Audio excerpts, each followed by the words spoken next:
सबको जय मसीह की। प्रभु आप सभी को आशीष दे, स्वस्थ और सुरक्षित रखे। एक बार फिर से हम आप सभी का स्वागत करते हैं आपके अपने YouTube channel way to the truth में। धन्यवाद करते हैं परमेश्वर का, क्योंकि वो दयालु परमेश्वर है, दया करने वाला, अनुग्रह से भरा हुआ परमेश्वर है जो हमसे बेहद प्यार करता है। हमें लग सकता है कि परमेश्वर हमारी परवाह नहीं करता, लेकिन परमेश्वर का वचन कहता है कि वो हर समय हमारे साथ में बना रहता है, हमारी हर एक गतिविधियों पर ध्यान रखता है। कैसे हम बैठते हैं, कैसे हम उठते हैं, कैसे हम सोते हैं, कैसे हम जागते हैं, कहाँ हम जाते हैं और क्या क्या करते हैं, हर एक चीज़ का हिसाब उसके पास में है। हम भले ही अपने कामों को कर कर भूल जाए, लेकिन परमेश्वर कभी नहीं भूलता। तो परमेश्वर के जब भी पास आए, अपने मनों को शांत करके आए, चाहे आपकी स्थिति कैसी भी हो, आर्थिक, मानसिक, शारीरिक, वो सब कुछ जानता है। परमेश्वर से अपने हृदय की बात खुलकर बोलिए, परमेश्वर से मांगिए तो वो तुम्हें देगा। धन्यवाद करते हैं परमेश्वर का आज के दिन के लिए, आज के अद्भुत काम के लिए, क्योंकि उसने अपने हाथों से हमें बनाया और रचा गया है। आज का वचन हम पढ़ते हैं भजन संहिता 139 उसकी 14 से लेकर 18वीं आयत तक। परमेश्वर का वचन कहता है, मैं तेरा धन्यवाद करूंगा इसलिए कि मैं भयानक और अद्भुत रीति से रचा गया हूँ। तेरे काम तो आश्चर्य के हैं और मैं इसे भली भांति जानता हूँ। जब मैं गुप्त में बनाया जाता और पृथ्वी के नीचे स्थानों में रचा जाता था, तब मेरी हड्डियाँ तुझसे छिपी न थी। तेरी आंखों ने मेरे बेडोल तत्व को देखा है और मेरे सब अंग जो दिन दिन बनते जाते थे, वो रचे जाने से पहले तेरी पुस्तक में लिखे हुए थे। मेरे लिए तो हे परमेश्वर तेरे विचार क्या ही बहुमूल्य है, उनकी संख्या का जोड़ कैसा बड़ा है।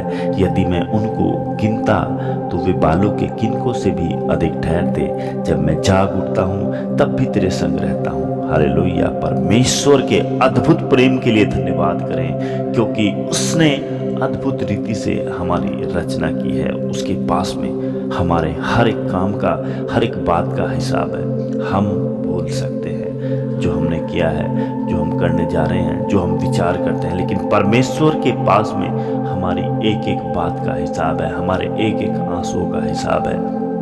तो अपने मनों की बातों को खुलकर परमेश्वर के सामने रखिए। परमेश्वर उनको जरूर सुनेगा, आपके दुखों को जो है जरूर ध्यान करेगा।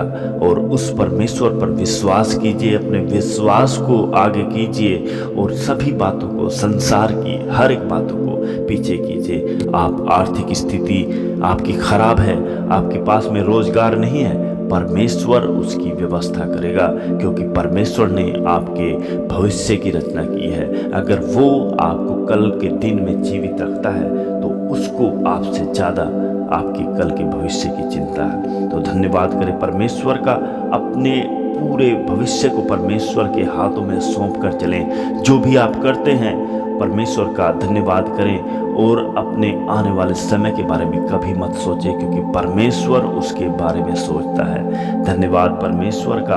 अपने दुखों को, अपनी समस्याओं को, सारी बीमारियों को, सारी तकलीफ़ों को उसके हाथों में सौंप दीजिए, क्योंकि उसके छीदे हुए हाथ हमेशा आप लोगों की तरफ, हमारी तरफ रहते हैं। हमारे परिवार की सुरक्षा उसी के लहू के द्वारा होती है, क्योंकि उस पवित्र मेमने का लहू हमारे घर के बाहर लगा हुआ है। शैतान उसकी परमिशन के बिना, हमारी परमिशन के बिना अंदर नहीं आ सकता।